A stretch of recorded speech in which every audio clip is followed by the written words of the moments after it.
keep mentioning different people that also got palos who do sports. Yeah, some family that Molly hasn't seen in years, they got a palos.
So I end with hang loose. You know, whatever you do, wherever you go, hang loose. Sure enough, some of the competitive mags started using hang loose. And this went on and on, whatever I came up with. So I figured I've got to get something that they won't copy. And I tried to think of something, A, they wouldn't know how to spell, and B, they wouldn't know what it means. And that's why I came up with the word Excelsior, Old English, upward and onward to greater glory. I had friends who worked at the competition, just like they had friends who worked at our place. And occasionally these guys would tell me, they'd say, Stan, it's the funniest thing. Over at the other comic book company, they keep saying, why is Stan's books outselling us? And some big brain would pop up and say, I've noticed Stan is using a lot of red on his covers. So for the next month or two, a lot of their covers came out with a lot of red in it. The minute I'd hear that, I would tell our colors, don't use any red for the next few months. Or they would then say, he uses a lot of dialogue on his covers. So again, I would say, keep all the dialogue off the covers. Let's drive him crazy. I think we did. DC, which at the time called themselves National Comics, for some reason, I don't know what the reason was, they decided to change their name. Now, we called ourselves Marvel. They hired a name expert, or whatever you call a name expert, and they paid him a large sum of money to come up with a name for him. So I will repeat, we called ourselves Marvel, and they came up with DC? What the hell can you do with DC? You know, welcome to DC Comics. I couldn't understand it. But anyway, that was one of the reasons that Marvel did so well in those days, because our competition just wasn't working on all cylinders somehow. And it never seemed to occur to them that we were doing stories of characters that we were giving personality to, and we were giving them backstories. And they were just having heroes running around fighting villains, you know? Never occurred to them.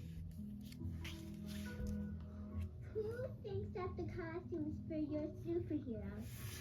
Mostly the artist himself, although he usually does it in conjunction, in partnership with the writer. The artist and writer will sit down and say, hey, let's make up this new character.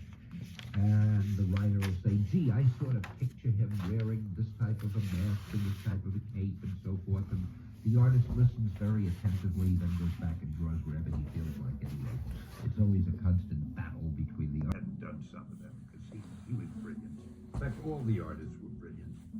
There was John Romita and Steve Ditko and John Buscema. I was the luckiest guy alive, because I think I could have done a mediocre story. They made them look as though the stories were great, because they were so beautifully drawn.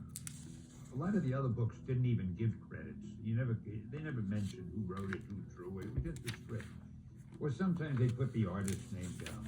The artist would sign it. That was it. But I tried to make it like a movie, and I tried to write the credits in a funny way so that the kids would read them.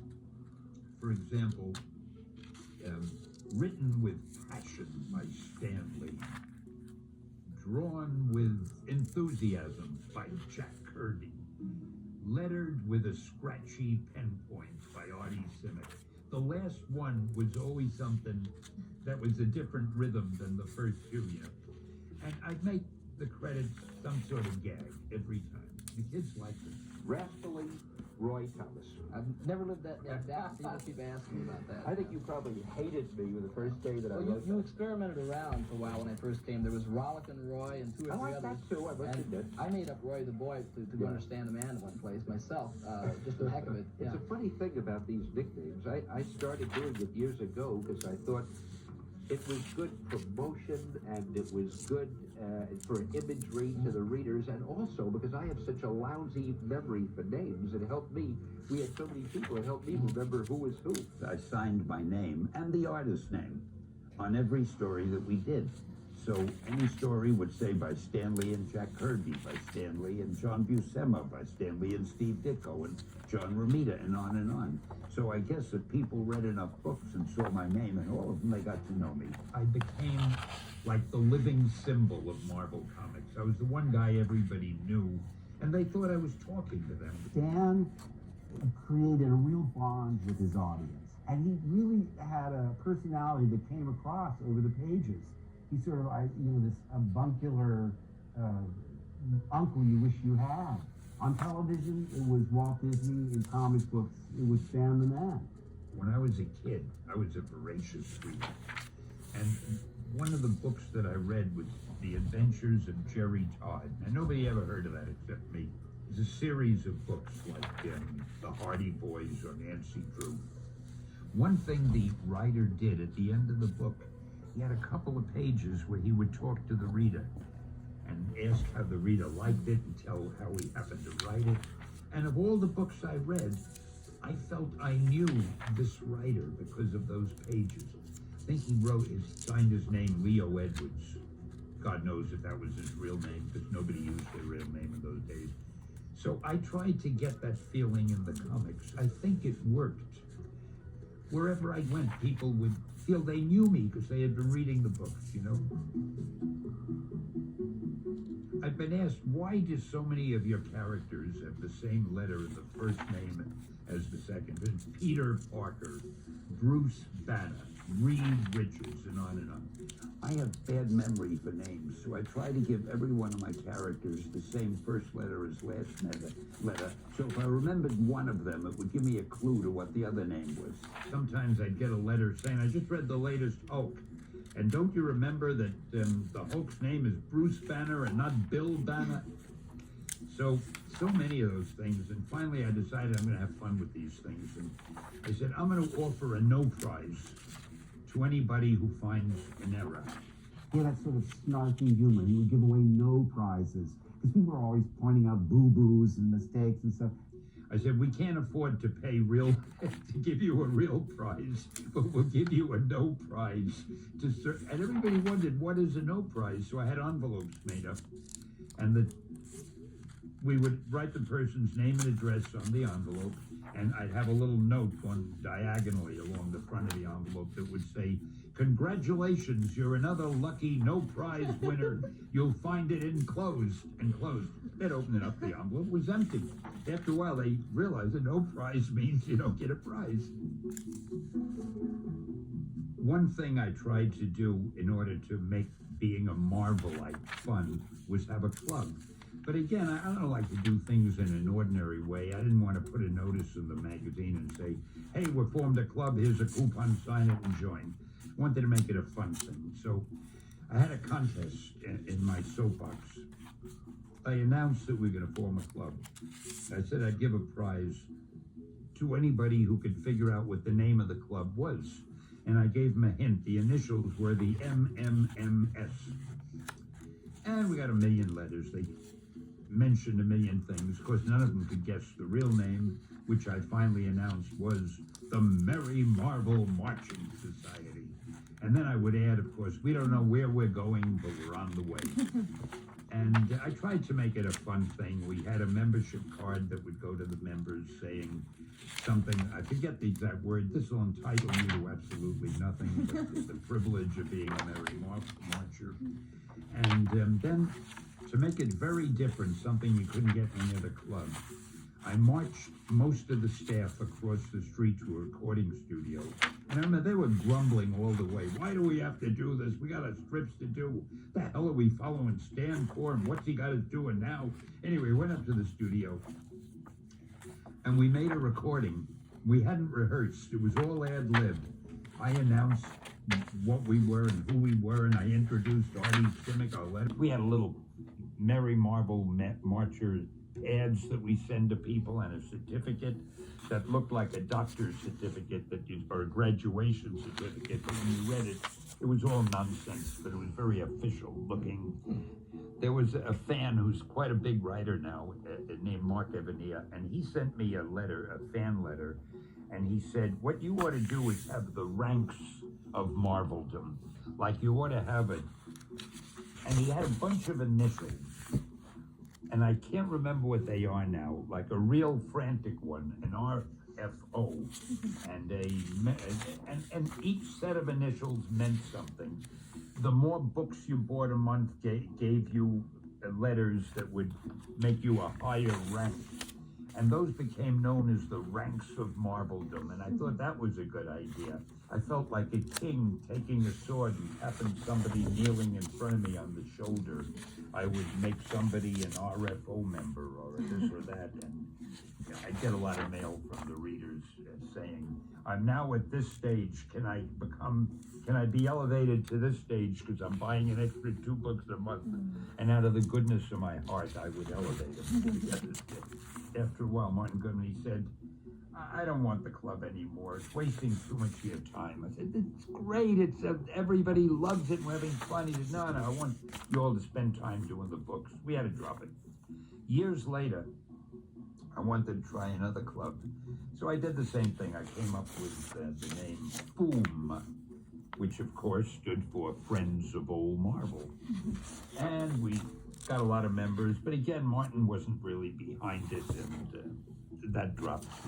They later tried to do a club when I was no longer there. That was a dismal failure because they didn't do it funny enough. We should have stayed with the Merry Marble Marchings. I still meet people today. I'll meet men who come over to me with their kids, you know, for an autograph something. And say, Stan, by the way, look, I'm a Merry Marble Marcher. And the guy will take the card out of his wallet. You know, say, everything we did had to have a silly, funny sense to it. Initially, comic books were done just like a play. You would write a script, where in a play you would write Act 1, Scene 1.